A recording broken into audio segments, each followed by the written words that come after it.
to Baztec Ice Team Podcast number three. I'm your host, Ray Ruiz. Welcome. Appreciate everybody tuning in. Today we have a very special guest in the house, my boy. Before we get into my boy John, and I already kind of introduced you. I had to kind of give him, he's a large man, so it takes a lot to introduce him.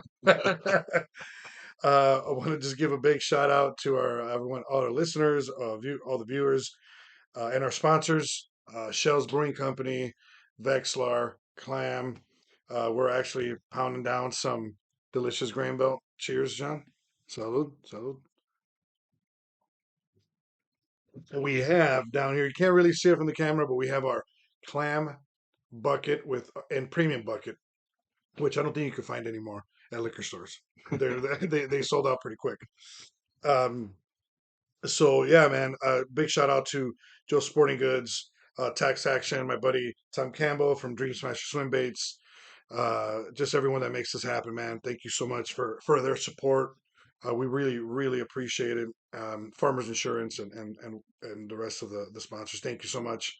Um, I Before we get into my buddy John, I want to just point out a few events that we have going on. Baztec Fishing Ice Team has we had to do a lot of stuff, John. We had to, like, obviously you were there.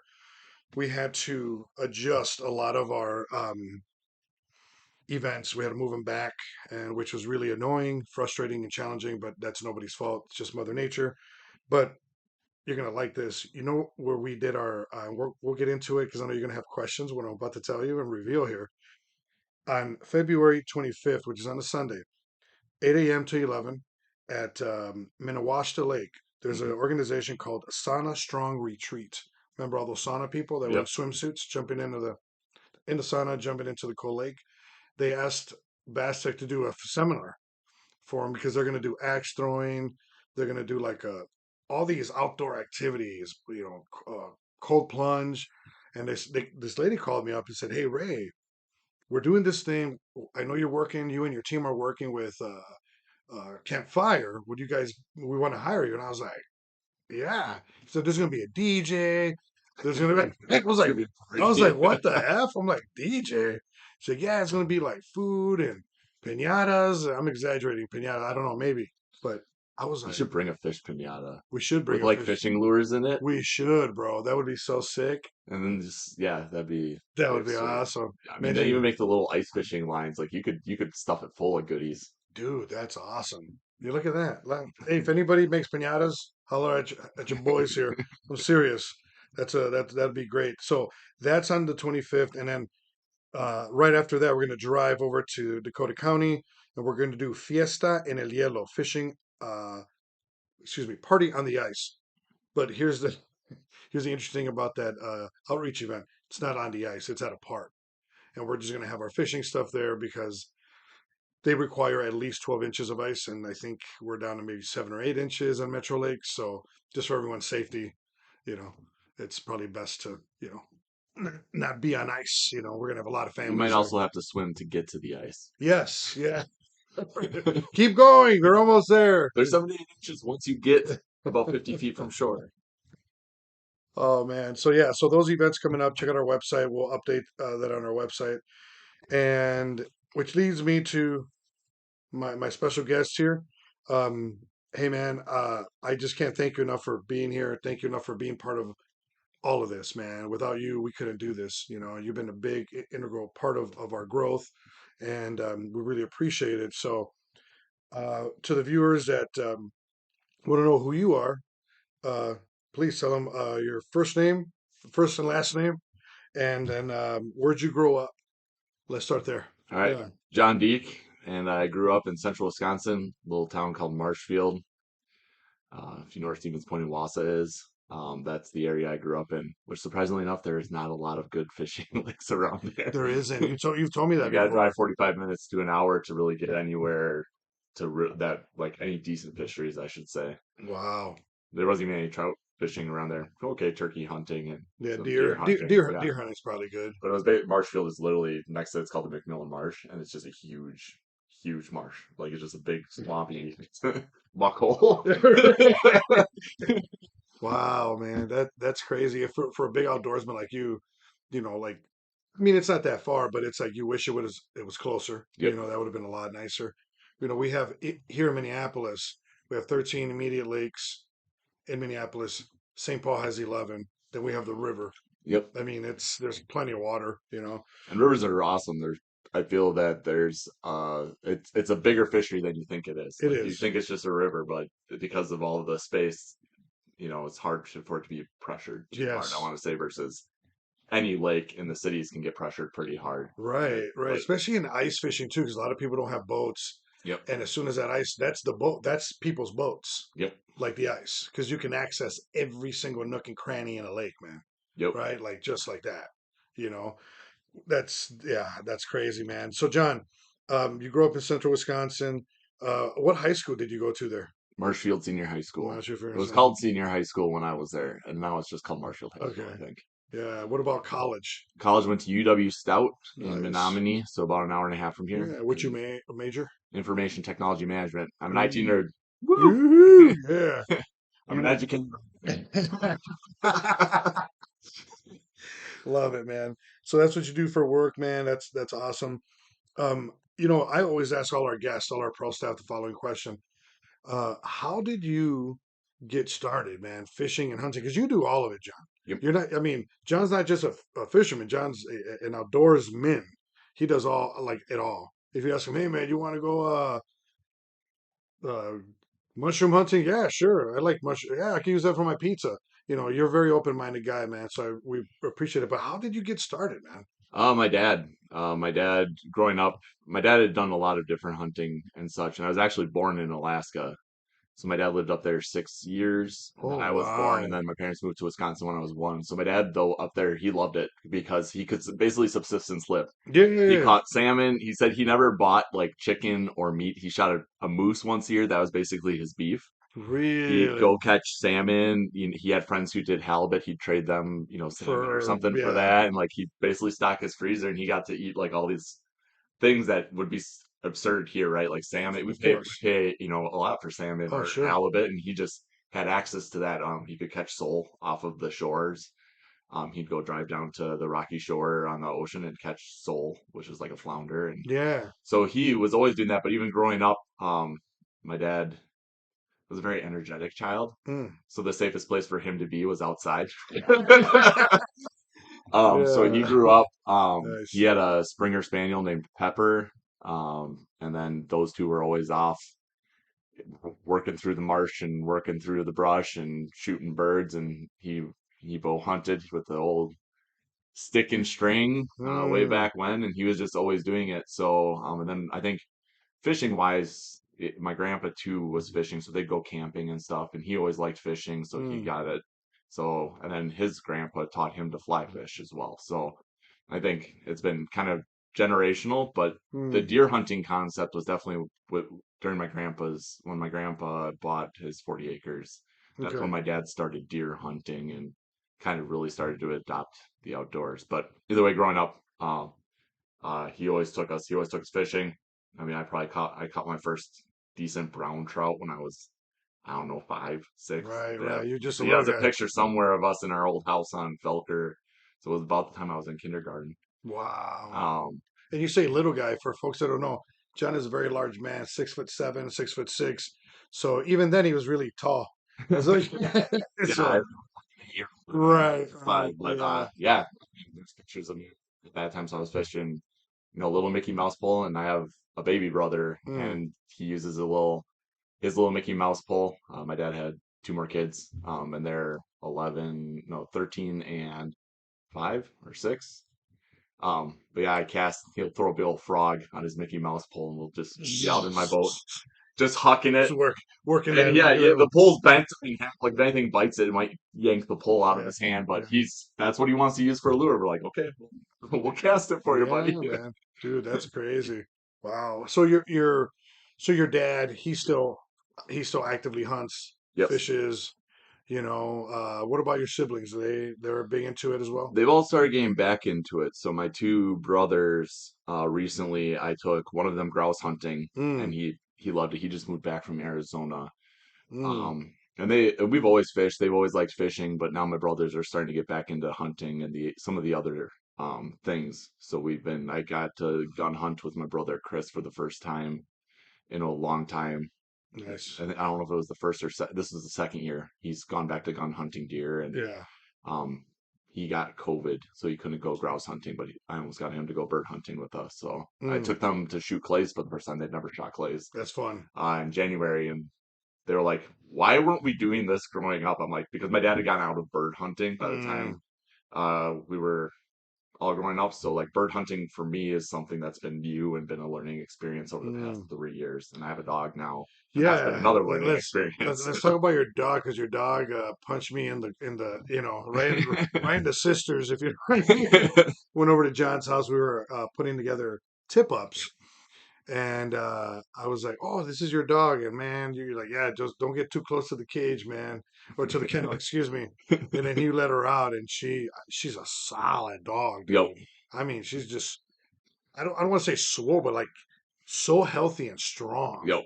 unbelievable. I don't know what, They got thick bones and they got muscles. Like she's man. tough. She runs through cattails and it looks like a T-Rex. And like you'd be tripping over yourself, and you just see her busting through it. You see Hey, dirt, snow flying everywhere. She and don't care. she loves it too. You can Yep. tell she loves that stuff, man. Man, She's she's at that trainer's right now for about 6 weeks. oh okay. While we're in Mexico, just an opportunity for her to go keep learning stuff while we're Mm, gone. So it's like, well, if I'm not going to be home, for 2 weeks, might as right. well send you to go learn some more stuff and go play outside. So You tell folks your dog's name. Zelda, Yeah, yep, I love Zelda the bearded lady. it. I She's a love it. German wire hair pointer, and she's got a Yeah, big beard. yeah, She's a she big does. bushy bugger. Just like kind of like me, just kind Yep. of like yeah. It was cool. Me and your dog and stuff, and it's very just beautiful dog, man. Very strong. I was like, wow, impressed, man. Yep, she has a bad habit right now of when she meets people, she runs up and jumps, but it just happens that her front paws are going to double tap you right in the family Yeah, jewels, and that'll be yes, the end of yes. And she's strong as hell, so I felt like, oh, it. oh, lordy, But no, man, that's cool, brother. Um, for John, you've been fishing. You and I've been blessed, man. Your old man, my old man, and the freaking excellent anglers and hunters, and passed down to their kids, you and your siblings. And I want to talk about this because I want to get your opinion on this. And it's good to. I always like to ask my staff because, man, I don't have all the answers. I love to learn.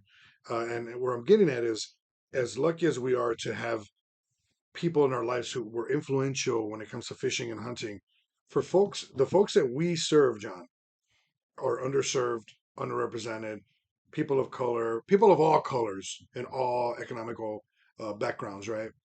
They don't have, some of them don't have dads, right? Yep. Some of them don't have parents. Some of them don't, never been fishing, never been hunting, never been on a lake or near a lake. What what would you what kind of advice would you give someone that is interested in getting into fishing? Where would someone start? Like when you think about it, like man, because for us it's like no one ever asked us that, right? Because like we were already immersed in it. But for folks that are listening or watching this, they're going to be like, man, those guys, they're man, they were born into it. But then like, hey, how do I get into it? Yep. So what would you say to somebody like that, John? And I want to say, like, yeah, as you said, you can always pick it back up, because I want to say when I first moved here, I go fishing with my family and I go hunting with them, but I don't think I kind of lost the passion or didn't have as much focus on that. I had a bunch of hobbies, and I want to say about 25, I think is when I bought my first boat. Mm, Um, but I had decided that like the outdoors and fishing always made me happy, and I wanted more memories of that. So I mm. kind of shedded like disc golfing and all these other things, Sure, sure, sure. partying as much, and started to really pursue that again. Which thankfully I had that background, but along the way, a lot of friends taught me new things. So Baztec's a good way to meet people, to network, but you can make friends, and the way you learn is by doing. Yes. And I think it's like building your network, finding someone. I know people on Reddit is the social media Yep. platform. I see people ask like, "Hey, I'm going up here. Is anybody in the area? Could somebody show me the around?" I've seen some where people are like, "Hey, can you mentor me for hunting? Right. I've never pheasant hunted. I just want somebody to, come out with me and make sure I'm not making a fool of myself, what have you." Right. So Right. I think there's plenty of ways between social media, Baztec reaching out. I'm happy to mentor people. We've talked about turkey mentoring coming up Yes. here. Yep. Yep. I think it's nice that these programs exist because years ago I don't think they would have, or social media is a really good thing. I watch a lot of YouTube videos just on how to tie knots, how Yes. to How to do this? How to do break that? down. There's a lot of like how to break down lakes, look at a map, but you can look at a map ahead of time and quick. Okay, it's kind of in that area, right? And make some pins in Google Maps if you don't have an app or can't afford it. Some of those maps are free online and you can piece it together. But Sure. Sure. Sure. I think it's nice, but I think that's the way to do it is you have to reach out to someone. You have to be willing to try and find someone to coach you or just ask your friends. I mean, just go do. Right. And YouTube's a great resource. I've Great I've resource. learned loads of things off of YouTube. So much, man. And there's so much out there. I mean, Yep. you can put ice fishing in. You can spend days, man, reading that stuff. Yep. You know what I'm saying? Yeah, that's a really good point. Going back to the social media. So there's on Facebook, you got BIPOC Outdoors, obviously Bass Tech Fishing, Clam has events. There's you can check your local park and rec, Yep. your local county, Hennepin County, Ramsey County. We do a lot of work with those counties as well as Dakota County. They list all their stuff online, Yep. and all the community ed stuff. That's another great resource, and we've talked about that in the past, but so I appreciate you really unpacking that because again, being in it, being in immersed in it, we don't usually think a whole lot about like, oh well, yeah, how would you get into it? You know what Yep. I mean? So it's a really, really good question. And I'll kind of staying on topic, John. So this is so right now we're primarily focused on ice fishing. And there's a lot of folks out there that are going to be like, man, how do I get in? Like, how do I start ice fishing? Right? Same thing. Well, try to network, try to go online, try to, X, Y, and Z. So let's just say you do that. The next question is, okay, where do I go? Yep. Right? Where am I going to go ice fishing? Let's just say the ice conditions, because they haven't been the best. Yeah. El Nino hasn't happened and everything is just a hot tub right now. Yes, yes. So let's just say we do have a healthy 12 to 14 inches of ice. Um, I get asked that question a lot, John. My answer, and I don't know why I always default to this answer. Like I answer it with another question. I'm like, hey, where do you live? They're like, oh, I live over in Northeast. I'm like, oh, okay. So you're not, you're not too far from the river, and you're not too far from this lake. Let's just say Lake or De Macasca. Yep. You know, that's a great lake, and I want. I've caught And Bondo fish out of there because no one can talk take about that. yeah, Talk no one about can that. take gas motors on there, right? So Right. outside of kayak fishermen, which there aren't a lot of those around, which No. once again, if you can't afford a boat, kayaks are expensive. You can get them, but like with a kayak, you can fish a lot of water. You can get to a lot of places that people can't fish unless it's ice fishing. I feel like a lot of people also don't ice fish Bidet Makaska. And So me and a buddy went out and we caught. talk about that story because Yeah, remember you telling me the story about like actually your profile picture on our website is you on De Macasca with a big old, I don't know, 4 pound it was a in 30-inch northern, and then there's that. another one of a bass that I sent you, I Yeah, you think. sent me a big old northern and then a big old bass, Yep, and those things are just fat, man. yep. They were just so fat. We set up on a point because a buddy of mine from Illinois had never ice fished, and he wanted to go. So I was like, he bow hunts and he hunts, and I had talked to him. He worked with my wife, and so I was like, I'll take you ice fishing. Like, let's go. Let's go. Yeah. And that's the thing I think too. People like sharing the passion of the outdoors. So it's like if you hear somebody talking about it and they're an acquaintance or you kind of know them, I get told all the time by people I don't have gear. That don't matter. I got so much gear, my wife yells at me. So like, most of us have way too much gear, and you can always ask and say, hey, that sounds interesting to me. I want to give it a try. Yeah. But be open to it because it is the outdoors. It is Mother Nature. It Yes. might be gnarly. Yes. We call it. There's somebody made like the types of fun, right? There's type 1 fun, which is like going and getting beers with your buddies. You know it's going to be fun. It's Yes, easy. There's not a yes. lot of work involved. Type 2 fun, there's a little bit of work to do it, but like it's still, once again, you're still planning to have fun. It's not terrible. And then there's like the type 3 fun where it's like it's gonna be miserable. You showed up, it rained the whole time, it blew, you didn't even get on the lake, you fished from shore or what have you, and or your tent popped a hole and you got rained on the whole time and you were wet miserable all weekend, but like at the end of it, you were like, that was still a great time. And Right. like a lot of outdoors adventures become the type 3 fun where you have to be like in the moment you have to embrace the suck. You gotta embrace. There's a lot of suck. There's a lot of suck. There's a lot of suck. And then you go from there. But I'm a day modest guy, like taking my buddy out. Yeah, we set up and we had some tip ups, but he had just like the spoon, little spoon with a minnow head on it, and he was just jigging there. And every time we turned over, we heard drag going. He caught Yeah. probably 6 bass that were like Just three big, and a half, 4 pounders. just lunkers. One after the other. Y'all seem to be like, oh, and then be like, boom, and then yeah, I caught that. That's actually my PB. I've fished for years. I have not caught a northern. I catch a lot of like 28s, but that was a Yeah. 30-inch northern, and that was my current PB. Nice, But dude. it was like that thing ran. I had a pretty heavy pull, and that thing just Yeah. went. What did you have for what did you end up catching it on? That one was just I had a tip up set up. Okay. I had it was an iFish Pro, so Okay. I like being able to set the pull up because Mm.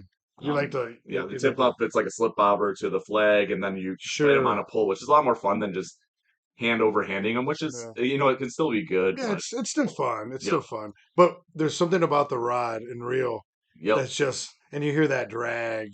yep, It's cool, man. yep. It's so much fun.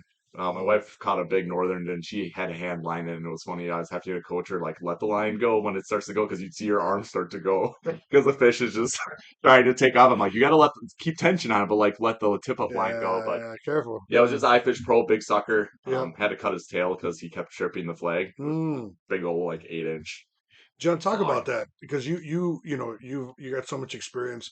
We were setting up at one of our events, and that's something that that's a tip that I learned from you. Like in regards to when you have really big suckers cut their tail, Yep, and the reason why. Could you explain to our audience a little bit about that? yep. So I don't know where I got the scissors from. I don't know if I pulled it out of my trout fishing tying thing, but it's basically manicure scissors or like makeup scissors, like very tiny but super sharp kind of Mm-hmm. thing. I carry one of those on me, mostly for cutting line and doing other stuff, or if I have to, Of like, course. sometimes to cut hair jigs, cut the The heads back skirt, because they yeah, like to play with it. So you cut yeah. it back so they actually get the hook. You gotta get better hook ratio, Yep. right? But if you take a sucker, they can get enough, like especially big ones. If you're fishing for big fish, they can trip your tip up, like their fish, and you're trying I to mean, catch other big those fish. suckers can Yep. be pretty big. I mean, I've used like 10-inch fish, and all that power comes from their tail fin. So we use a little scissors, and you take off a little bit, and then see. Try not to take too much because I like them to be able to make waves and make motion and try to the vibrations to lure the fish in. Right. Just a little bit. But yeah, you trip it Yeah. back until they quit tripping your flag because it really sucks to be sitting all day and Listen. yeah, you're always chasing and running up there, and then you pull him up, and he's just swimming. He's like, "Haha, joke's on you!" And it's like, Gotcha. yeah. So usually I trim a little bit, Yeah. or you can just trim like a corner. Okay. As you just want to try to do enough that they can't really get a good push off to try and go Yeah, yeah, yeah. do it. But sometimes too, it's like it's good if they can run because that actually triggers the fish to fight. But most of the time, it's just annoying. So I trim the tail, and just it's usually just suckers. Shiners aren't typically too bad. Yeah. A lot of people who use Cisco's, they're dead already. A lot of dead bait up north and in Canada, but Yeah. suckers are strong and they will They are. They're go. tough, man. They're like bullheads, bro. Yep. You imagine being able to use bullheads for ice fishing? That'd be crazy. I don't know if you could. I don't think they'd swim very much because they're warm water fish. I know people Yeah. use them to catch. They're a favorite bait to use for flatheads Oh, in like the Minnesota River. yeah. We if we catch it, well, you have to use it, and the rule is you have to catch the bullhead on the same body of water. Yeah. Because if you, just to be clear, folks, just to be clear, right? If you are on a pot, if you're in Powderhorn, you catch a bullhead, you can take that same bullhead and you can use it as bait. So it's considered a rough fish, is my Right, right. understanding. If you're right, but if you're on Lake BA, you take the bullhead from Lake A, You go to Lake B, You will be breaking the law. correct? Because So yeah. yeah, she'll be breaking the law immediately. So don't do that, You please. can take bait home and freeze it, I believe, as long as it's dead and been frozen first. I don't know the actual regulations on that, but they're always worried about contamination and about, certain viruses and things getting through. But Hmm. I know some dead bait, if you can prove that it was taken home and frozen, I believe, for a period of time, Mm. then you can use dead bait, but Oh not many yeah, things eat and dead bait. artificial like there's you can find this at Joe's. You can find it at other big stores where they sell like packs of like dead shad, Yeah. like in salt, like some like Salted salted. minnows. It's like minnow jerky, kind Yeah, of. it's like Yeah. minnow jerky. You can actually, I like to cut that and use like I like that protein to come out of the all the juices. Those Oh, things are oily. Like they put out a lot of scent in the they do, water, which man. is They like do. I like fish. You want to always hope that fish are like fired up, but the minnow head, you aren't even using most of the minnow, but just that minnow head on like a jig, like there's enough flavor there because if you watch videos, especially during ice season when fish aren't as fired up, Mm-hmm. they'll just like you'll see northerns even swim up to a sucker and like bump it with their nose. Hmm. And they know it's swimming, it's live bait, And but that's not they're not they're eat they're still not like eating it. They're not eating. they're They're like, still tasting or testing yeah. it. I've seen jigs and stuff too where the walleyes come up and they kind of just like bump it with their nose, Mm. like they're waiting for something or they've been caught They're like, before. oh, I beg your pardon, sir. They Yep. just like, oh, I'm sorry, I didn't Or mean to they can bump get into the you. taste somehow. I don't know, but like Yeah. then you put a minnow head on, and all of a sudden it's like the whole attitude changes or the profile of the bait. Like suddenly that Or the looks scent. more familiar to them because the minnow head looks like something they would eat. Man, that's crazy, man. Because like I've had bluegills so fired up they'll just bite anything that's sinking past them bare hook, Hmm. jig. But like they always, like once you put the dangly bits on it, it's like you see them kind of get fired up more. Like that triggers the Yeah, for bite. sure, man. And for folks that are watching again, fish are cold-blooded, so they do their metabolism is not very active, Yep. like in the wintertime. So you have to trigger them. You have to get the scent, get the vibration, get the sound. Like that's why ice fishing is way harder, man, than like going like fishing in the summertime because they're active in the summer. Yep. They're ready to go. They're hungry. They're all the blood is flowing. But in wintertime, it's like meh. You may literally have no bite. Like I feel like in the summer, I rarely have a day where I don't get a fish to bite. Right. If worst case scenario, you throw on an earthworm or a cricket on a bare hook and you'll catch a little perch, right? Like Yeah. rarely do I get skunked. But ice fishing, like if it's cold, like a cold front has just moved in, like you may mark fish and you may not get one bite. You'll see them slowly come in, look at your lure on the electronics, swim away, and it's just, I mean, that's just Frustrating, man. it's, That it's the nature of the beast, right? And there's days too fishing, you get skunked, but yeah, summer it's a lot harder. If you're mobile or moving around or trying different things, it's a lot hard. Like you'll luck into something. yeah. Um, but when it's cold, yeah, some days they're just like, nah. Yeah, no, absolutely, man. Let's speaking well, we wanted to get into this because we were talking a little bit about before the podcast started, fishing reports. Yep. Let's talk about fishing reports. So, Metro Lakes, John, you were looking at uh what platform was that you were looking at? Outdoor news. Outdoor News. There's a year. It takes a yearly subscription. It's not overly much. It's like $10, but weekly they every Tuesday it comes out for the most part outside of holidays, and I use them. And they do a city. It'll have a city, or it'll have a lake. So Mille Lacs they do east and west because Mille Lacs is so big. Yeah. But they'll have like the grade eights, so Vermilion, Leech, some of the Winnie, some of those bigger ones, Winnie Mille West. Lacs, Yep. Minnetonka. Yep. But then the lower part, it'll say like Ortonville is a place that I fish by quite frequently, and that's how I find like for those local lakes what's going on. And the reports are usually pretty good. They come Pretty from whatever accurate. bait shop Pretty accurate. and what people are telling. Yep. I mean the Yeah. bite. Recently, I went up to Ely to lake trout fish, Yeah. and Let's talk about that for a second. they gave me. I read the bite report that said the lake trout had been iffy, and that's kind of what I experienced when I got up. I got one. We had other fish come in, but they didn't, and they follow and chase, but they're kind of like they're the muskies of the ice because getting them to come engage with you is a win. And then catching one, like if you catch like two in a day, two in the morning or two in You're a like, day, it's you're not, doing it's pretty good. That's like That's a considerably good good day. day. That's a Yeah. really good day. I caught one and I've taken 2 trips and I've had a 5-year goal to catch one. I finally caught one. So, So shout out to John, man. He has sent me you sent me like, hey, I got a Laker, man. So I'm gonna put that. We're gonna obviously edit this, but yep. I'm gonna put you a picture like, hey, what's the picture you sent me, Yep. man? Yeah, the selfie. You're like, dude, that was a nice fish, It's bro. 21 and a half That was a inches. nice. That was, oh, They're beautiful too. dude, they're Like gorgeous the picture, fish. like so often, like, and this is something too. It's like the picture It was never like does it never do it no justice. because of the colors, the Yep. hues, and the And fish. just the sunlight hitting them, like it's Yeah, awesome. But yeah, that fish, it was a beautiful fish. Like yeah. it was fun. That Like that was cool. What you catch that fish on? I had a jigging wrap, a number 9, and it Okay. was blue and silver, but then it had like this glow chartreuse stripe on the side. That lake has rainbow smelt in it, so I literally Hmm. looked up rainbow smelt and then walked through the shale, Looking at the and I'm like, colors. Match the hmm, hatch. yeah, Match and I'm the like hatch. that kind of looks like that kind of looks like a smelt, and like, and Because there's different kind of smelts, man. yeah, Like all kinds of like for folks that don't know, a smelt is just. I grew up in Chicago on the Great Lakes. We have just basic smelt, yep. and it just like it looks like anchovy, It's like a like a big long, minnow, skinny. Yeah, it's not like minnow. yeah, it's like a long, skinny minnow-sized thing, but it's Yeah, like, they're beautiful fish, and you can eat. They're delicious. yep, In Chicago, there's a tradition in like late March and April. When I was a kid, my dad would. This was like early in the morning, man, and there would be dudes out there in garbage. They had garbage cans. They put 2x4s, and they would go inside the beach with big nets. nets. Yep, And then all of a sudden, these big dudes would come, and all of a sudden, there's like this vibration. I was like, whoa, what is that?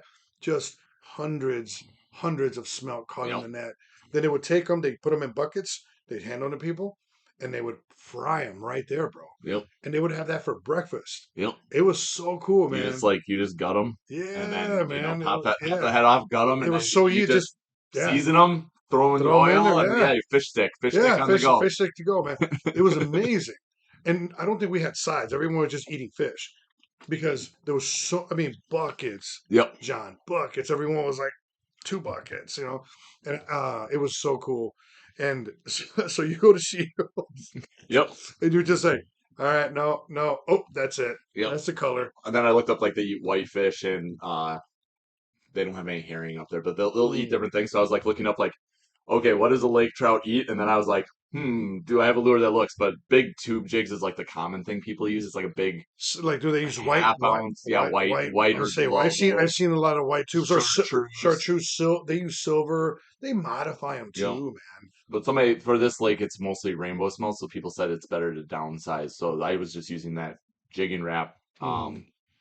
And yeah, he was, you know, saw him on my electronics, but he was probably How 15 deep? feet below the Oh, ice. okay. I was in 40 feet of water, so I had marked other fish swimming the bottom. But he was once he saw my jig, he came up and he hit right below the hole. Really? Yeah, So he came basically, I in. took the hook reeled twice, and his head came up through the hole because he didn't have time to even realize he was hooked Oh wow. because he hit like inches below the ice. He followed my jig up and then just Oh grabbed it. wow. That's cool, man.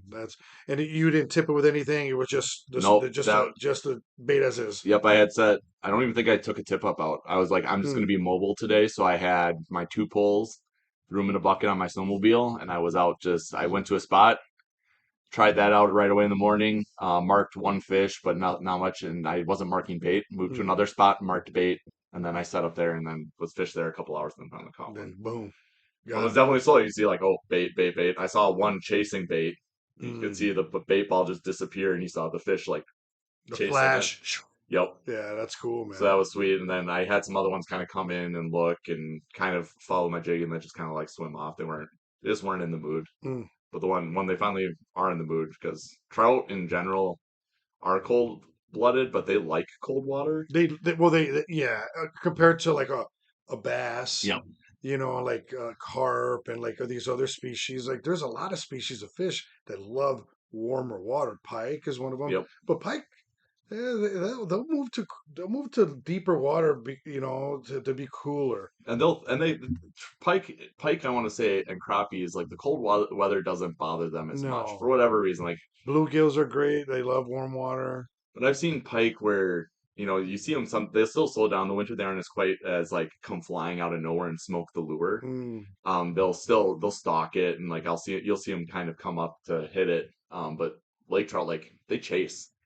Like we had some where you're dropping at 40 feet, you see the mark follow your jig fast the whole 40 feet, and then mm. they'll come right back up 40 feet chasing it, and they're like little cheetahs. That's awesome, man.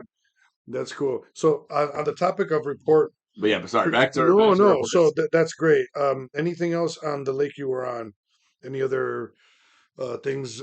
Panfish report on that same lake. You get anything there? No, there's some walleye action in the areas, and then they're talking about some stock trout lakes up in Ely, Okay, um, which is some areas. But for the most part, I didn't fish for any of that. just specifically lake trout. I went up just to catch my lake trout. Like I Sure, was like, it's happening, and then I don't we care. fished for some walleyes, but Yeah, we didn't mark anything. And that's they cool. said that the bite had been weird for them too. It was just Mm, the report said the bite was going to be weird, so I didn't have high hopes. I was like, I'm just gonna hopefully make it happen on one right. fish. I was like, I just need One one fish. species. One species. Yep. So we were looking at Mille Lacs. I want to give a shout out to Brant's Ice Fishing on Facebook. Give him a like. He does a good job on his reports. They actually did a report. Excuse me. That is what the rainbow does to us. Gives us a little bit of that, Told you, man. Gassy. gassy. So the report, on Brant's Ice Fishing on Facebook today. I think it was early in the morning. They took out a '68 Chevy. I was telling you about this. I can imagine though that it probably weighs less than a normal vehicle because Probably, I always took my '98 Ram that I got from yeah. my dad out on ice when people were like probably shouldn't be out there because it was a rust bucket, so it was probably about 200 pounds lighter than your standard half ton. it, it was really rusted out. Oh man, so they took out the '68 Chevy out there, check ice, 14 inches, kind of cool. And they're not allowing trucks on certain bays or certain parts of Mille Yep. Lacs. So for folks that are looking for ice fishing opportunities on bigger bodies of water, just check the report. Like that's always safe. Call a local bait shop, a local resort. The resorts too, John, is a great A lot of resource. them have taxi services too. You pay them whatever, $20, and they'll have you jump on a snowmobile and drive you out somewhere. Yeah, You know, and they'll if pick you you up. rent one of their houses, most of the time they'll take you out there too. But even then, you can do fishing. Just walking off a shore. I mean, is it always the greatest? No, but at least you're fishing. Yeah, at least you're fishing. Mille Lacs, you had brought up Mille Lacs, excuse me, not Mille Lacs, Leech Lake, excuse me, is allowing trucks, Yep, and right? some resorts are Some allowing resorts, trucks. but check with the resort. Yep, Check with check. the Otherwise, ATV, snowmobile. I'm sure there's rentals. You can find them, yeah. but I know Red Lake is back to restrictions. You have to stay within 4 miles of shore Mm. or something. But somebody said an ice castle just went through up there, and that's usually the safest lake. Yeah, so be Nice. careful. Definitely be So safe out there. so John, let's talk about that because I was having a conversation with one of my buddies, John Castaneda. He's a UFC fighter. He's going to be on Yep. the podcast actually. I train with him at Minnesota Martial Arts Academy, but he and I've been talking about getting together fishing, and he's like, "Man, when are we gonna go ice fishing?" I was like, "Bro, the ice isn't very good, man. This is a bad year to pick up Yeah, ice and your fishing. mom would kick my ass if anything were to happen to you. So you're a UFC fighter, but your mom will literally whoop my butt, But it's is an interesting year, um, but safety is number one, man, and um, I think that with a lot of these reports, best practices call call the Call or resorts. go through somewhere local. Yeah, Like contact them, ask what's going on, or at least check in, stop there. Bait shops are also good for information. yeah. I was checking with bait shops and they said, oh yeah, there's some stuff there, but I was like, I'm on a snowmobile, and they were like, oh yeah, then you'll be fine. Mm, So, um, it's always good to use those. Those are always good resources. Same with fishing. If you want the most up-to-date fishing report, bait shops. yeah, Like that's get that. where you're Yeah, going, stop in the bait shop, ask what's going on, buy a couple lures, pay $15 and they will tell you where to go use the lure because they want you to be successful and come back and then yep, buy more stuff or come back and buy bait from them because yes, they put you on the bite. So yeah, for sure. bait shops are key. Yeah, and going back to what happened up in Red Lake, and kind of bringing that back to what John was talking about is when we can do ice fishing. Um, he was talking about those ice castles, and I said, man, I'm not sure. They tell you how much they weigh. However, you and I both know that they weigh. Once you start putting stuff in it, it weighs a lot more than what it is. I mean, you put three swole gentlemen like us Yes. in there, and you've added 600 pounds. Wait, and the beer You and the know, a food. couple cases of beer, Oh, you're whatever, oh, pots and pans. They say that with your boat too, like your boat water. weight, so you can Oh yeah. quickly add 100 pounds just in gear. I mean, dude, I was weighing like every year.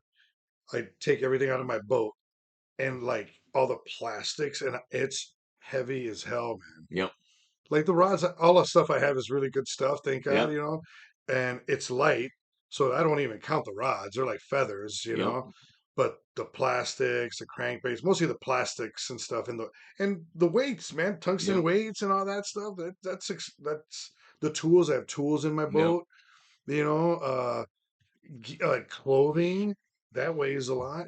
So I wonder if the DNR is gonna start saying, "Hey, we need a weight capacity because we can't be going out there and rescuing you like every time, like, oh, hey, man, my stuff fell through. What did it weigh? Like for example, like on roads, right? In highways, You have to have multiple axles and weight distribution. They correct, warned that you can't bring trucks on certain roads because you right, tear them up. because you tear them up. Well, I mean, I don't want to be controversial here, but I think it'd be a good practice or good to like start weighing these things. So for Yeah. accidents, I think it avoid would be accidents. I think it would be nice if like Red they finally had to. Like the sheriff finally said no one's going on the lake, period Yeah, at the they didn't end. let anybody on there. And I feel that it would be nice if they took that action because I think in the past they've always been like it's at your own risk, right?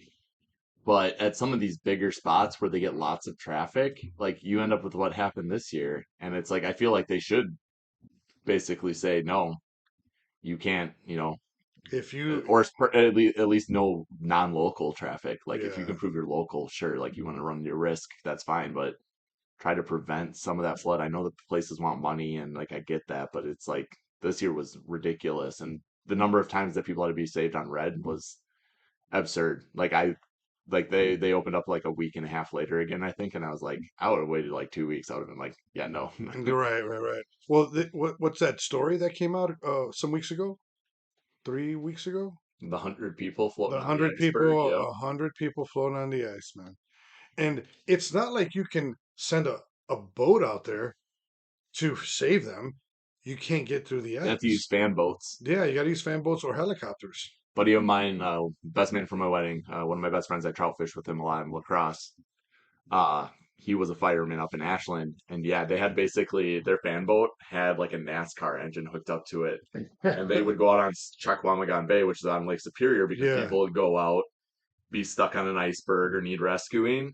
And he's like, there's no shocks or anything on that. So he's like, you're going Mach 10, and the way they would stop is they'd whip a 180 and punch the throttle. And basically, that's how you slow down. So they'd just be like going warp 10, and then just whip a Woo. donny, slam the throttle back the other direction, And it stops it. and then they'd slow down. Yeah. And then they'd get, save Jesus. whoever or Dude, that's whatever. insane. I mean, you imagine But everyone you. rode, everyone you would have to ride like standing up because otherwise you hit the ice heaves and like you eat your molars. It's just because Oh, the ice, like, there's no give. It's just a big aluminum boat yeah. flying 100 miles an hour across the ice. Oh man, that's crazy, dude. God, man, that's crazy. There's people on the Mississippi. They use some guides use hover boats, these little hover boats Yeah, to I've get seen back those. into some of the back bays because there's a good perch bite. So Mm, they use these little hover boats to get over the safe ice. yeah, I'm like, yeah. that might be what I end up trading my So snowmobile in for before, pretty soon or because you just clear it with the wife and get another toy, just get John. another toy. Just get another toy, honey. It's fine. I got it on sale. She demands shiny things if I buy new toys, and that's really expensive. So Yeah, it's interesting, man. Like, well, the whole point to this, we're just the specific subject that we're talking about, safety, man. yep. It's just sometimes it's not worth it. Like just use your common sense and be like, man, I'm just gonna wait and I'm gonna just see what like ask around or hey John or hey Ray or hey what do you think and talk to the sheriffs and figure out what the best route is, man, because you want to be out there on an iceberg like I don't like that doesn't Yep. seem fun to me, man. Well, and if all your friends would jump off a bridge is always like the thing I hear in my head from like Yeah, your parents because I show up to parking lots and we'll see other vehicles out and yeah. like I show up with buddies and we're all like, what are they doing? And like Mm, we'll go out and punch ice and we'll be like, it's like 16 inches here, it doesn't mean it's 16 inches everywhere. So it's like, mm, when there's good 16 inches is usually pretty good, but with the year we've had, you can't trust the ice at all. right. You never should trust the ice, but this is one of those years where it's like you can't. So we're like, people are like, "Oh, is the ice safe?" I see other vehicles out there. We're like, we wouldn't drive our trucks out there, but you do you. Great segue to my one of our pro staff, Diana. She asked me a really good question, and I'll ask you this because this is a really good question. All right, so we know that you have you go on a lake and there's ice. So there's a kind of a compound question. What at what degrees scientifically, right? What degree temperature wise do you increase ice, and at what temperature do you maintain ice? I look at it like if you buy a case of pop or beer and you leave it outside, right? And sometimes during events or during Christmas or New people leave their stuff adult beverages outside because there's too much stuff Yep, in the fridge and you just go outside and grab a beer or wine or whatever. It doesn't freeze, right, John? yep, However, but it will freeze at a certain temperature. yep. So let's specifically talk about ice though. When at what temperature does it make more? So there's actually I've looked this up because I am impatient to go ice fishing. Sure, sure, I'm like sure. trying to do the math, and there's this equation for it's the number of degrees below 32 And it's a amount of the length of time that and then it's the number so they call them like number of days. freezing days or something so it's got to be every degree below 32 that you go and then multiply that by the hours you get a number of freezing days and then the freezing days is basically your equivalent of like generating inches per day or something of that nature. Mm. You can look it up. I don't understand all the math or how that all works, but I've used that. Usually, It's a okay. It doesn't sound like a complicated equation. I'm sure it can be. If but every lake's different, right? It's the makeup. Like you said, wine will freeze different than beer, right? This yes, lake may have a yes, salinity, a salt content. yes, This lake may not. So it's like right. usually like a week of good cold, like below zero is, you'll probably get 6 inches of growth. That's kind of just a Hmm. fair assessment of to be safe.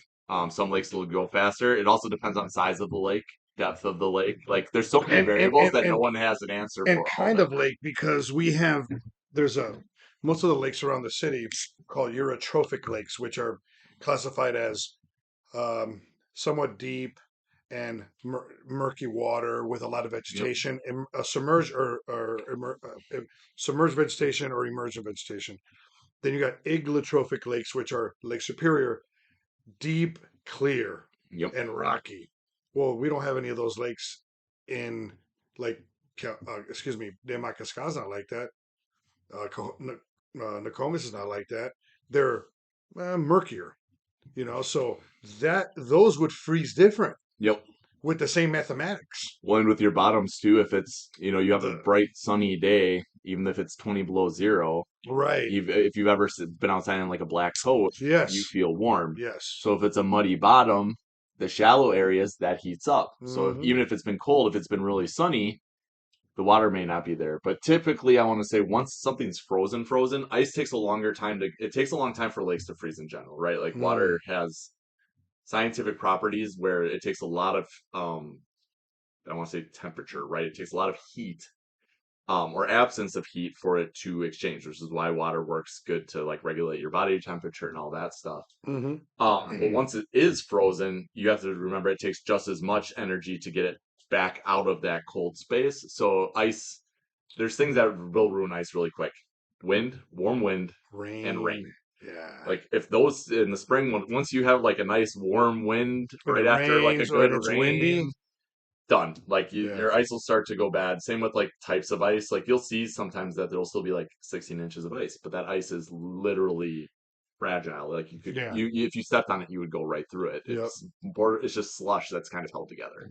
Right. Right. But yeah, like once it's cold, like we had that really cold week, Like but we we had about consistently won. two, right? Yep, Close to 1.5 weeks of it was freaking freezing, man. yep. It was wonderful. And I hear people still going out on lakes, and if you can get to the ice, but like as I said though, you'll notice that now you can see water. There's 2 to 3 feet of water around the edge. Well, what heats up first? The Hmm. ground heats up, and now you have the sun, or the Yeah. warm weather, and the heat coming from the bottom, and those areas will thaw out. That's why you see lakes usually freeze from the outside in, and then they'll Hmm. thaw from the outside in. Yeah. Yeah. It's interesting, man. Like we I'll be John and I we're gonna be up in Lake of the Woods. I'll be there next week on River Bend Resorts. Big shout out to them. They're gonna be hosting a conference there. So I'm excited for that, man. And up north, it you can say it's colder. Yes, it probably is a little bit colder. But again, the lakes are different up there. I mean, Lake of the Woods is enormous, man. Yep. Yeah. And even Lake of the Woods too, it depends on the areas. Some of Lake of the Woods is super deep. Yep. Up in Ely, like those lakes, a couple of them are 120, 140 feet deep. The ice Takes was a thick while. there, but it was up. Those are the last places to freeze. So usually, yeah, if you have 16 inches of ice on the deepest part of the lake, chances are the rest of the lake's pretty safe. But Yes. springs can mess that up if a river or a creek dumps in. Um, when I was on Ely, there's a creek that dumped into an area right next to the boat launch, and you Hmm. could see wet where the water was piling up over the ice, and or it had thawed out. So there's just like a thawed crack, straight there, and Mm. I was like, okay, don't go that way. Mm. But you gotta. There's just a lot of contributing factors that you gotta kind of pay attention to. I've been on Zumbra. Zumbra has a creek that dumps Yeah, into it yeah, too, yeah. It does. which is a good northern spot.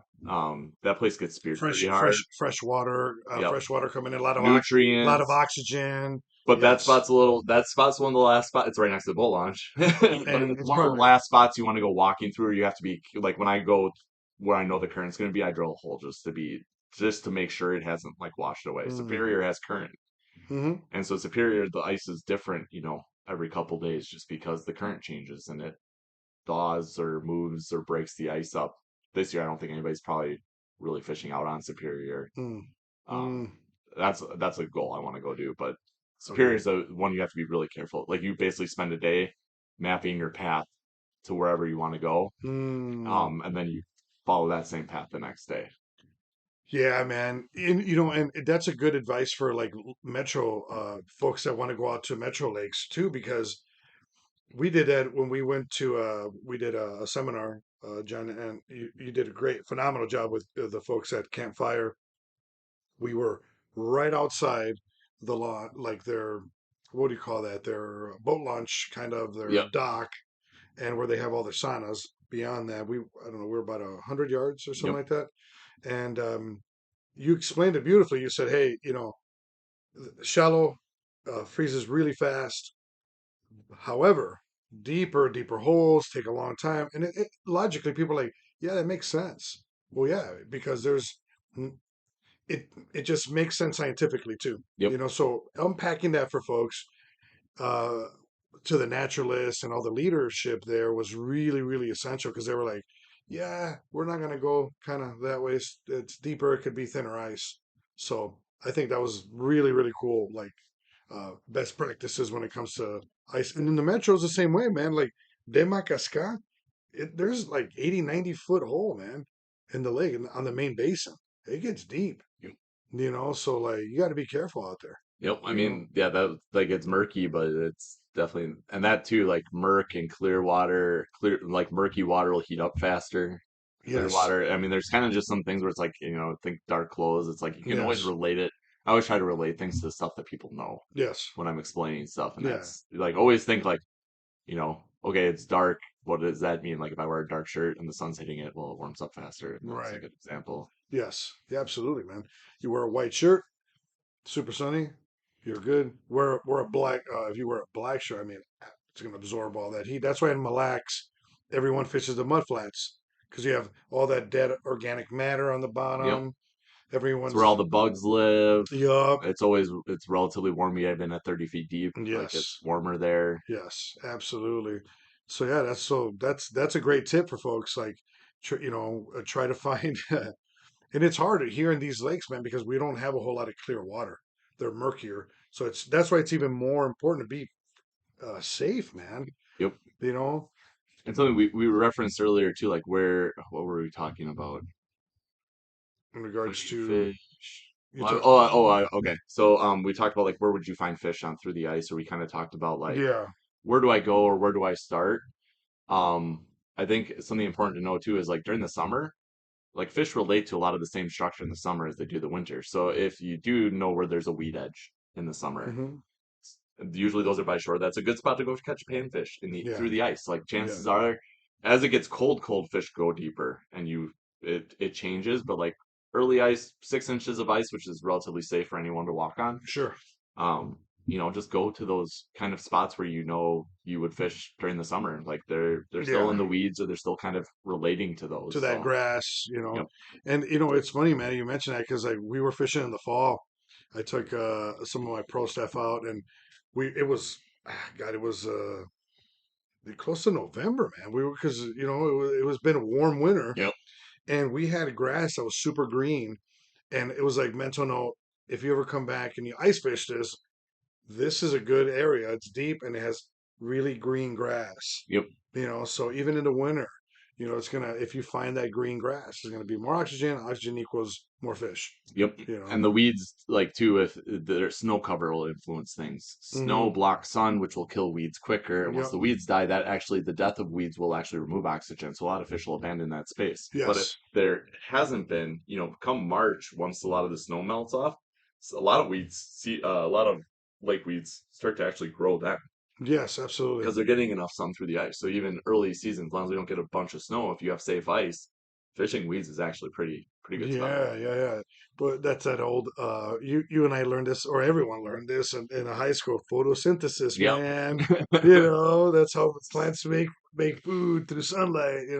My buddy and I always joke that like our fishing is science and like outdoors and stuff, it's always science, right? Yeah. Like Of course. you're testing things and we come up with Right. hypotheses, Right. but like Right. we have like we haven't even figured it out yet, but we're certain for trout Yeah. fishing, Right. there's the right level of murk. We will literally drive around and try to find a valley that's had some rainflow or has the right Mm. level of murk because if there isn't enough murk and you're fishing during the day, the fish are skittish Mm. because they know they can be seen. So Mm-hmm. they're much more skittish. They're hiding. They aren't out eating. Mm-hmm. If it's too murky, usually the water Mm. flows too high, so the fish once again they're usually tucked in somewhere safe, or you have to like really get it close to them to get them to bite.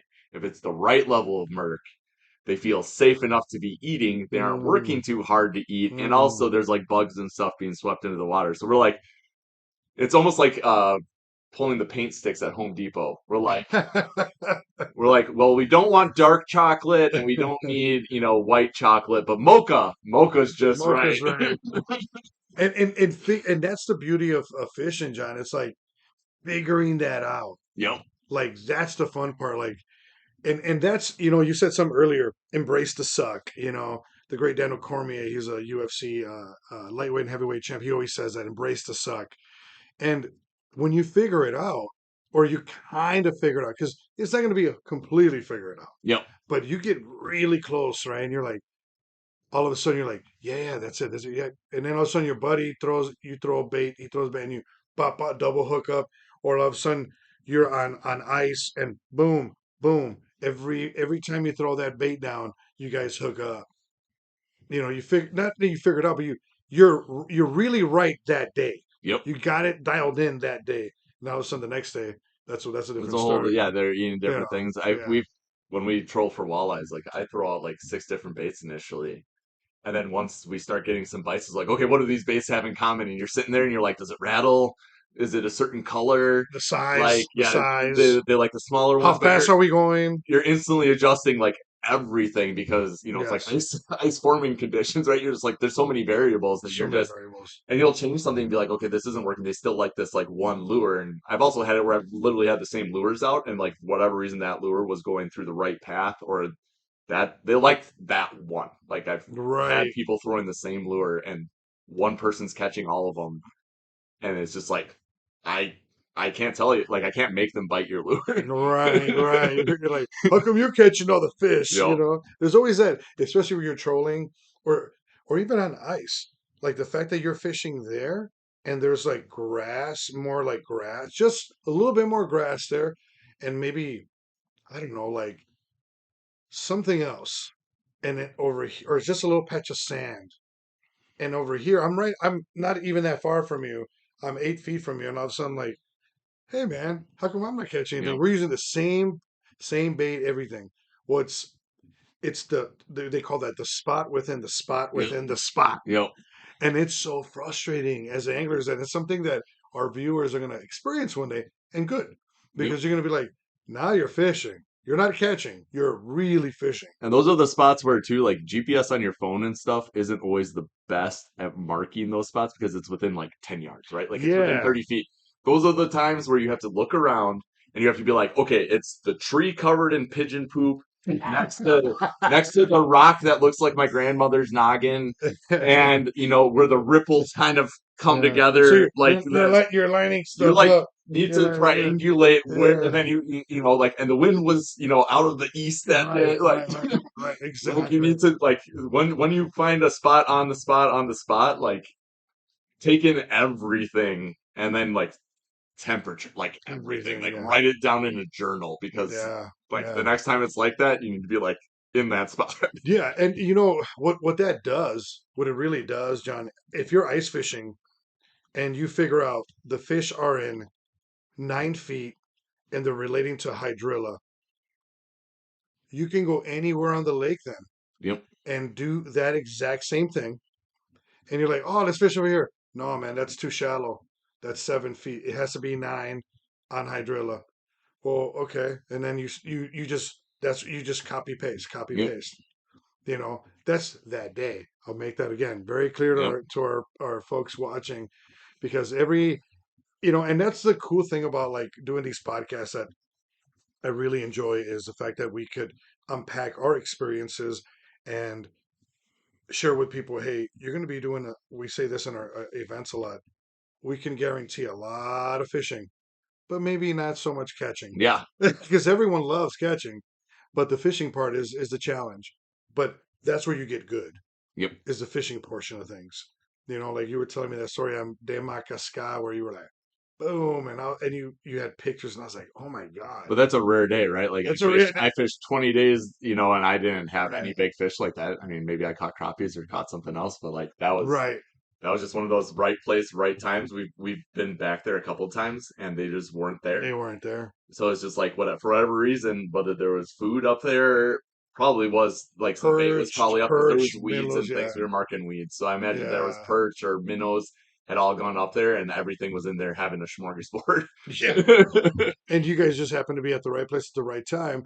But when that bait moves, and that's the hardest thing about fishing too, John, right? Is like you get it dialed in, and fish move. They're always moving. Yep. They're chasing their food around.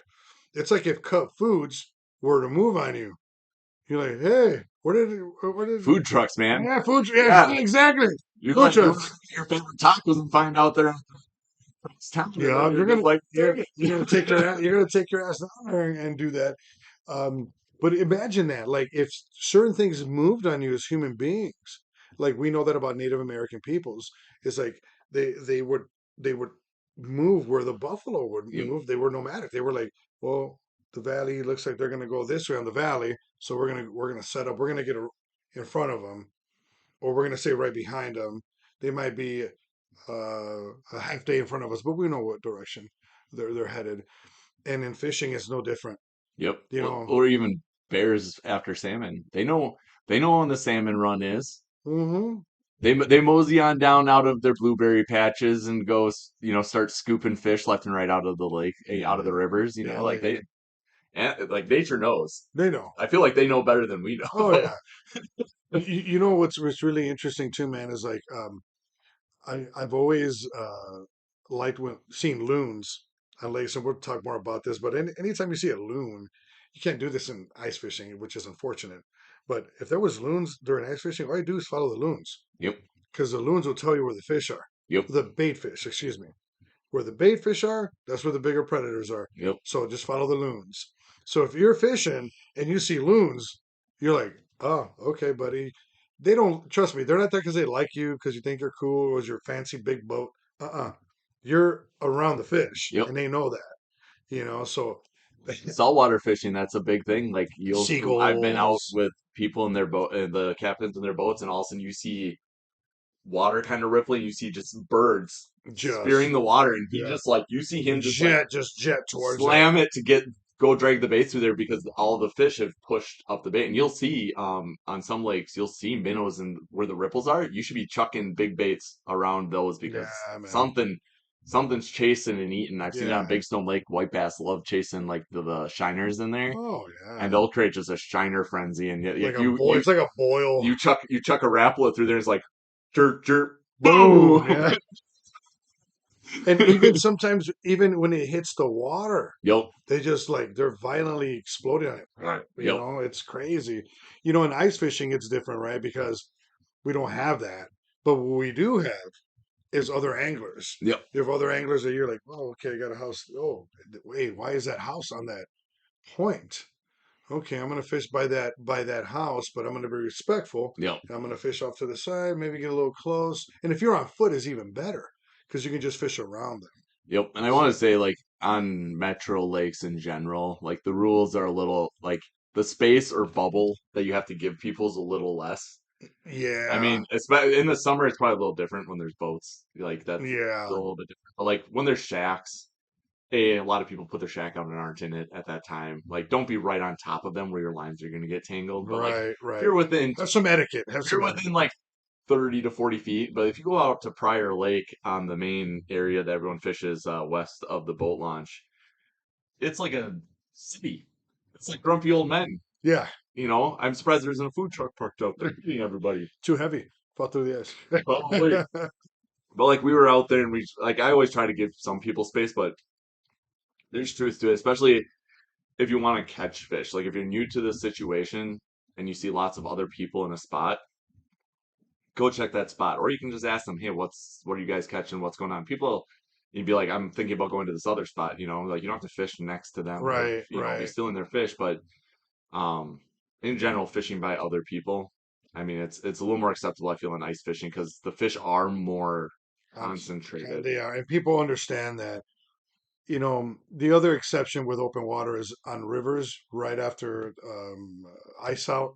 Yep. You'll have, like, I've been a Pepin, on certain confluences where it's boat to boat. Yep. Like you can just do this and push somebody off. Trolling below the dam for walleye spawn after ice out is just like everyone gets lined up. Whoever was there first starts to troll, then somebody follows, and it's just Yeah. and you could go deeper and run, parallel, but it's a thing.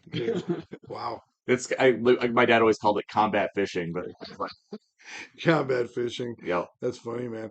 It happens a lot on rivers. I see it a lot on by the Fort Dam. You see guys yep, like fishing right by each other because there's these eddies, and like, and ice fishing, it's even worse, I think. Ice now, I shouldn't say worse, but because you made a good point, all the fish are concentrated, man. So like everyone's on that spot, yep.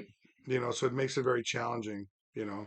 And like, and there's differences, but yeah, when you're on like a small basin for crappies love basins, which are like holes, and like Gray's Bay is a good example. It's a little Mm, bay, lots of people fish there. It has yes. loads of crappies in it. They aren't always huge, but if you go to Wayzata Bay where there's also crappies, well, the crappies rotate around, so everyone's just kind of piled up there, and you're just waiting for the crappies to come find you. Right. Versus like, Run into your bait, yep, basically. Yeah. and then in Wayzata Bay, unless you're out moving around as much, you're watching for the same thing. But because it's such a bigger area, the bite may be more sporadic, may be different, but people are spread out more because there's more space. But Yeah. once again, like a lot of people aren't going to work to get to a spot, and I think there's value in that for hunting and fishing. Is if you know it's a good spot and it's safe to get there, but it's a ways, it might be worth the walk.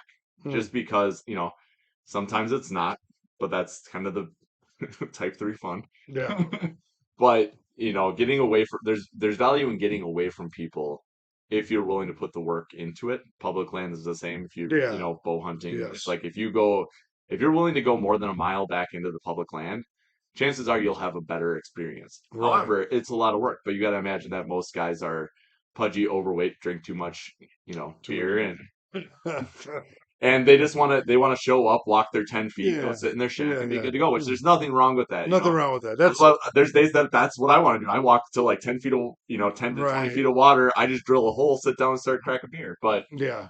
if you want to catch fish, sometimes it does pay. But when you're starting out, go where other people are and start to learn that way because they're on fish. People are there for a reason. Yeah. And I think people are pretty genuine. If they see you're with your son or daughter, and they're like, "Hey, this is our first time. We don't know what we're doing." If you're vulnerable enough, I guess, or if you're honest enough, Yep. however you want to cut it, people understand. They're like, "Oh yeah, hey, why don't you just fish by us? We'll help you out." People are anglers are good people, man. I've traded snacks to borrow Yeah, somebody's auger before because my buddy's auger. ran out of gas or something, I or was what? just sending this podcast. We had a good story. Good story. My buddy Red. I told him that when I came home for Christmas, we were gonna go fishing. Do we have time for me to tell this story? No, It's not no, that long. no, dude, go ahead. Okay, so This is a podcast. this is a great story No just time. because No, it's so it's good. like baseball. There's timeless. This Just, just, timeless. just go. Just go. So my buddy Red, and I'm calling him out, and I hope I'm gonna send him this Yeah, podcast. tell them. I had hit him up and said we're gonna go ice fishing over in South Dakota because my wife's from Aberdeen, so Yeah, we're gonna go out there. And I was like, let's go ice fishing. Like I don't want to just sit inside the whole weekend because it's sure. cold and miserable out in Aberdeen, Yeah, South Dakota. absolutely, man. So we pack everything. I'm like, do I need to bring my auger? He's like, no, I got my auger. I'm like, does it run? Like always when somebody says they have an auger, if it's not electric, like double check if they've run it, especially if it's the first time in a while that they Yeah, haven't fished in a while. yeah, Like yeah, yeah. so he had it all set up. The first day we got through like 2 holes, and then we found like it wasn't running. This is a gas auger. Yeah, gas auger. He had a Should, gas should, auger. should we? Do you feel comfortable talking about the brand? Oh, I mean, 'Cause it I don't know could if it happen to matters. anybody. It Yeah. was a Jiffy auger, Okay. but the fuel lines had Ah. broken. So Oh there's gas man. broken, and we can't get it to start. And when it started, it would bog down and then die. And like, so we got like like a hole and a half drilled, or a couple holes drilled, like for our shack. And my buddy Red at this point is very upset with his auger, which all of us are. Like when your boat doesn't start, Dude, it's like that's I the feel number a one piece of pastor equipment. Yeah. invents new curse words, like what if his boat wasn't starting? Like it's a very Mm, unholy experience when your stuff's not working. it's a really bad first world problem. Yeah. So he went back to his truck, and at one point I debated if I wanted to run across the lake by saying I could have just brought my auger, but that would have gone sideways. So either way, he walked away. But I walked over to some gentleman who had an auger, and his auger was also old. I don't even know what brand it was. I was just like, "Hey, can I borrow your auger? Like, I'll give you a beer." He's like, "Nah, just go take Just it." take He's like, it. "By the way, like it's old. I just got it started. I've drilled my holes, but he's like, no promises." So I got like enough holes. Took it back to him, and I think the guy went to move, and then his auger wouldn't start either. It's just one of those days. But Oh like, no. it was just like, he was just like, go use it. The next day we had an electric auger, but like I've had people come, hey, can I fish your holes? And I'm like, I don't, they're like, I don't have an auger, but I want to ice fish. I'm like, go for it, Mm, like who cares? I'm like, I wouldn't fish there. I'd probably go fish over there. But, half the time I'm just moseying around trying to figure it out around here too. I didn't grow up around here. So when Right, I hit a right. lake, I know spots on Tonka, I know spots on Pryor, but any other lake, Calhoun, Bidet Makaska. Yeah, That yeah. was just so lucky. I was like, it's a point. It looks fishy. Let's try it. Boom, fish. Boom. Yeah. One of my buddy Kramer, Yeah, on Kramer. that I know day, Kramer. I know he Kramer. caught. He just had dropped his tip up down, and as as it was Setting up the dropping, flag. he felt the line start to go and set the hook and caught a northern. Like a northern came and smoked the shiner before he ever set up his tip up. His On tip up was in his Demakaska. hand, and he was pulling the line down. And That's all how of a you sudden know he you're gonna felt have it a go. good day. That's Yeah, when you're gonna have a good day. when fish are biting before you got the equipment set up, Yeah. like life's good. Yeah, that's crazy, bro. Wow. Dude. this has been great, man. This has been so cool. Like I could sit here and talk and drink beer with you all night and talk fishing all night. Um, one last thing, man. What before we wrap up, what what's some advice that you would give first time ice fishing anglers? You just got to get out there and try it. I always go with a buddy. I found that ice fishing Yes, in particular, especially when you're learning a spot, it's better to have someone to kind of talk through and mull ideas over with, or not feel like embracing the suck is better when you have somebody doing it with you. because you're doing it with somebody. Yeah, yeah, And yeah. you're like I always say, like I always set expectations of, I went up to Ely. I was like, if I catch one lake trout this weekend, like good. I had that It's fish. worth I it. caught that fish that Friday morning. I was like, cool, my weekend's made. We can go do whatever. I told my wife, I was like, I don't even have to go fishing anymore. We can go do whatever. Yeah. Um, so it's like set reasonable expectations. You're learning, you're figuring it out, but taking a buddy um is always a good plan in my opinion. Like Yeah. I always try to grab a friend to say, let's go meet up and go ice fishing for an hour or two, but it's better in my opinion. Sometimes, you want to be alone, but for the most part, it's like if you're learning, Yeah, and safety wise too, right, yeah, John? Like it's always good to be out there with somebody, man. Like I think that safety is paramount, you know. especially this year, like you need, Hmm. you know, be and safety's key, but like definitely I think it's like finding someone who wants to learn it with you makes it that much more fun, in Yeah. my opinion. So Cool. yeah. Awesome. Well, John, thanks, man. This has been great. A lot of we talked about a lot of cool stuff today, man. I can't thank you enough for being here. Cheers, brother. Cheers. Yeah, salud, and please like, share, and subscribe.